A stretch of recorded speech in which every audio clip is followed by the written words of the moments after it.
Shalom, Bapak-bapak, Ibu-ibu, dan saudara-saudara. Salam sejahtera. Hari ini, pagi ini kita ketemu lagi di acara Embun Surgawi. Sebelumnya mari kita membaca dan merenungkan firman Tuhan. Kita akan minta pimpinan Roh Kudus. Kita akan berdoa.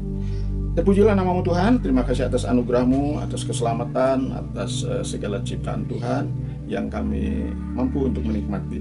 Hari ini hambamu akan menyampaikan firman Tuhan. Tolonglah Tuhan berkati, sehingga dengan pimpinan Roh Kudus, baik hambamu, baik bapak-bapak, ibu-ibu, dan saudara sekalian yang diberikan anugerah kesempatan untuk mendengar dan merenungkan firman ini, Tuhan memberkati. Terpuji namamu, dalam nama Yesus hambamu berdoa, amin. Diambil dari Markus pasal 8 ayat 19. Pada waktu Yesus memecah-mecahkan 5 roti untuk 5.000 orang itu, berapa bakul penuh potongan-potongan roti kamu kumpulkan? Jawab mereka, 12 bakul. Puji Tuhan, mujizat dialami oleh mereka. Mari kita akan belajar hari ini, yaitu dengan merenungkan firman Tuhan dengan judul 5 atau angka 5, untuk mengingatkan beberapa pelajaran yang penting, karena kita tidak luput dari lupa apa yang kita sudah baca atau kita pelajari. Tetapi hari ini kiranya Roh Kudus akan menolong kita mengingat pelajaran-pelajaran penting ini. Yang pertama yaitu penting bahwa beserta Yesus tidak ada yang tidak mungkin, tidak ada yang mustahil. Contohnya waktu mereka kesulitan tentang makanan, walaupun ada 5 roti dan 2 ikan, tetapi diberkati oleh Tuhan sehingga bisa dimakan 5.000 orang dan sisa 12 keranjang. Puji Tuhan.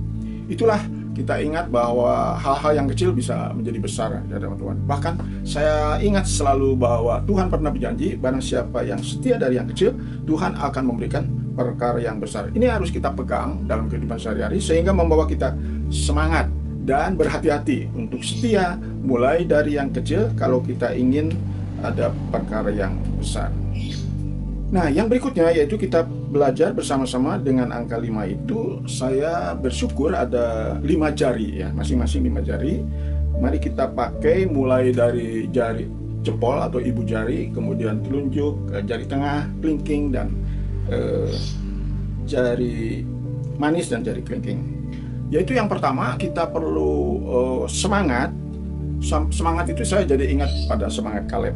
Kemudian yang kedua sabar. Wah, sudah terkenal ya, Ayub. Lalu yang ketiga, sukacita, ini juga terkenal, yaitu Daud yang mengarang dan juga memuji Tuhan, menghibur Raja Saul dengan kecapinya. Kemudian jari manis ini adalah bukti syukur. Nah, saya akan ingat terus, Maria Magdalena memberi minyak narwastu, Sakius mengembalikan 4 kali lipat dan juga membagikan setengahnya. Kemudian yang kecil ini setia ya, kita ingat setia Yusuf dari gembala atau juga Daud sebagai gembala, akhirnya diangkat oleh Firaun, mempunyai kedudukan yang besar. Bahkan Daud juga diangkat oleh Allah menjadi seorang raja yang terkenal. Nah, itulah 5 jari itu juga bisa dipakai 5 jari ini untuk unsur-unsur doa kita sehari-hari. Saya akan ajarkan kepada banyak orang yang ketemu dalam doa bahwa unsur doa pakai jari ini sangat penting. Mulai juga sama dengan dari ibu jari, yaitu pujian dan penyembahan. Itu yang perlu dilakukan kepada Tuhan sebelum kita mengajukan permohonan atau permintaan dan lain-lain. Yang kedua penting yaitu mengakui dosa. Dosa itu tidak selalu yang harus kita lakukan, tetapi menurut Yakobus 4 ayat 17, tahu yang baik tidak dilakukan adalah dosa. Jadi kita pendeta-pendeta pun semua ada banyak yang baik yang belum kita lakukan. Kita perlu akui supaya kita selalu belajar rendah hati dan tidak ada peluang sombong. Lalu yang berikutnya yaitu pengucapan syukur kepada Tuhan. Lalu doa syafaat, banyak sekali sedunia, negara-negara ataupun negara kita, juga keluarga yang sakit dan lain. Nah, yang terakhir yaitu yang kecil, yaitu doa untuk diri kita sendiri. Kemudian kita ingat akan kata 5, yaitu ada gadis yang bijaksana dan gadis yang bodoh. Mari kita tiru gadis bijaksana, itu artinya kita selalu siap bahwa Yesus akan datang kedua kali. Siap dengan minyak, kita siap dengan kehidupan kita yang sesuai dengan firman Tuhan. Nah, itulah yang kita pelajari hari ini. Ada satu terakhir, yaitu Paulus menjadi teladan bagi kita bahwa lebih baik 5 kata yang dimengerti daripada buah roh yang ribuan kata.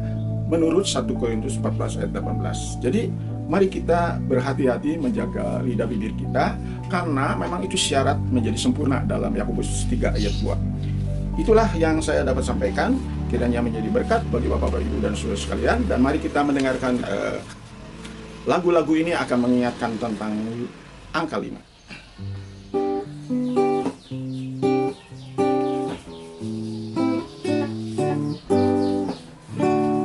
Lima roti dan 2 ikan diberi berkat oleh Tuhan. Dimakan 5.000 orang, sisa 12 keranjang. Oh, betapa luar biasa Kristus Yesus Tuhan penebus, tahu segala keperluan kita, mujizat pun nyata. 5 jari memberi pelajaran, mulai dari ibu jari. Semangat, sabar, sukacita, syukur tambah BS. Apa itu artinya BS? Bukti syukur seperti Maria Magdalena berikan minyak narwastu yang mahal. 5 nama tokoh Alkitab, Nabi Nuh, Yusuf, Musa, Abram, juga Ayub, semua jadi teladan dalam perbuatan. Baik tentang ketetapan perintah, pengampunan dan penyerahan, pengorbanan akan kesabaran yang mereka lakukan.